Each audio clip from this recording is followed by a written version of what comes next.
होते भये ब्रज से मथुरा गए, मथुरा से रण छोड़ के द्वारिका गए। वैसे तो ठाकुर जी सदा ब्रज में ही रहे, वृंदावन से कभी बाहर ना जावे, एक पग भी बाहर ना जावे। लेकिन आज जब महाराज जी की यात्रा आती वही देखी, और श्री वृंदावन से लेकर के और 10 किलोमीटर 12-13 किलोमीटर आगे तक जो जन समुदाय और जन समूह देखा, तो ऐसे लगे मानो जैसे ब्रजवासियों के प्राण प्रिय श्री कृष्ण ही चल करके आ रहे हैं वापस ब्रजवासियों से मिल रहे हैं। भले ही महाराज जी आप हनुमान जी के सेवक हैं, राम कथा कहते हैं, पर आपकी अदाएं सभी हमारी ठाकुर जी वाली है। इनको चलनो हंसनो बोलनो मटकनो सब हमारे वृंदावन बिहारी जैसा ही है। और जा इष्ट की हम आराधना करें, धीरे धीरे वाक्य लक्षण हमें आ जाए। भक्तिमती मीराबाई ठाकुर जी को गुणगान गाती, पर उनको जो गुरु मंत्र हतो वो राम। भले ही वो गिरधर गोपाल के गुण गाती, लेकिन हृदय में श्री राम नाम ही जपती थी। हमारे महाराज जी भले ही गुणगान राम जी को गावे, पर चित्त में तो ठाकुर जी विराज रहे हैं, और वही चित्त के ठाकुर जी इनके स्वरूप में दिखाई देंगे। बड़ा आनंद आ रहा है। हमारे बड़े भैया हैं, और इनको सपनों और इनकी इच्छा, ये आज संपूर्ण भारतवर्ष की आत्मा की इच्छा है। हम संगठित हों, हम एक हों, पूरी रास्ता एक ही चिंता करते आए कि भैया हमने जा भाव से ये यात्रा की है वो पूर्ण हो रही है कि नहीं, हमको भय लग रहा है। मैंने महाराज जी इतनी संख्या में लोग हैं, फिर भी भय क्यों? बोले संख्या तो बहुत है, पर कल हमारी यात्रा विश्राम है कि सब लोग कहीं भूल नहीं जाएं, सब लोग कहीं जाकर के फिर से सुस्त नहीं हो जाएं। इसके लिए हम क्या करें? कितनी चिंता में आप रहते हैं, हमें सोच करके आश्चर्य होता है। इतनी चिंता इस वक्त राष्ट्र की और कोई नहीं कर रहा जितना। अब हम कहना तो नहीं, जो आप सब बाबा बाबा बोलते हैं तो ये लाला ही छोटे हैं, अभी इतनी आयु थोड़ी जो पूरे राष्ट्र की 125 करोड़ भारतीय वासियों की चिंता एक 28 वर्षीय बालक कर रहा है। ये सोचने वाली बात है। हमारी आपसे प्रार्थना, हमारे बड़े भैया की, आप सब लोग जो इनकी इच्छा है, जो भावना है, आप सब लोग चल करके तो आए, बस यहाँ से जाके भूल मत जाना।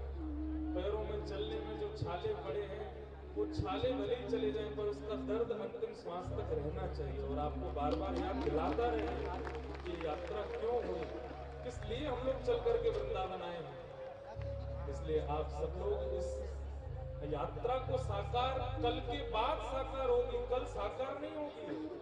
अभी तो यात्रा कल विश्राम होगी, इसका साकार रूप तो कल के बाद प्रारंभ होगा कि आप वापस अपने स्थानों पर जाकर के क्या व्यवहार करते हैं, कैसे रहते हैं, कितना विचार करते हैं इस बारे में। इसलिए ब्रज में आए हैं महाराज जी, हमारी प्रार्थना आप सबको ब्रज लेकर के आए हैं। श्री बिहारी जी ऐसी कृपा करें, श्री राधा रमण लाल ऐसी कृपा करें, और सब ब्रजवासी मिलकर के, अभी मंच पर भी इतने सारे हमारे ब्रजवासी सब वक्तागण बैठे हैं, बड़े भैया बैठे हैं, हमारे ब्रज के विधायक जी बैठे हैं, दाऊ जी महाराज बैठे हैं, सब संत बैठे हैं, हमारे परम पूजनीय प्रातःवंद जिनके स्थान पर हम लोग आज उपस्थित हुए हैं, ऐसे पूज्य महाराज जी बैठे हैं। सब मिलकर के हमारे भैया को आशीर्वाद दें, और इनके हृदय की कामना पूर्ण हो, ऐसी ठाकुर जी से प्रार्थना करें।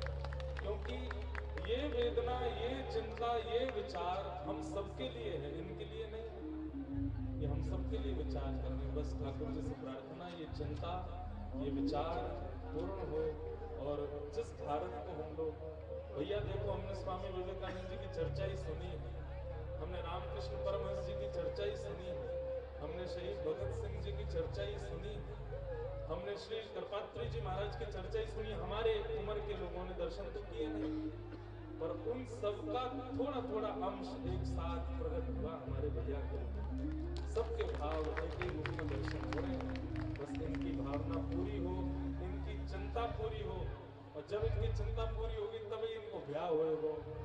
चिंता जब तक पूरी नहीं होगी तब तक ये ब्याह भी नहीं करेंगे। तो इसलिए अब ये दो भुज से चतुर्भुज हों, उसके लिए आप सबको कल बिहारी जी से प्रार्थना करनी पड़ेगी कि इनकी चिंता मुक्त करो, ताकि हमारे गुरुदेव चतुर्भुज हो जाए। तो ऐसी भावना हम आप सबके बीच कर रहे हैं। हमारे ब्रज में गावे तो पंक्ति गा देते हैं। अरे सो आए सो होए सो चटक मटक सो ठाकुर। तीसरों का लो। सब लोग नहीं हो ब्रज भाषा में गावे। अरे सो आए सो होए सो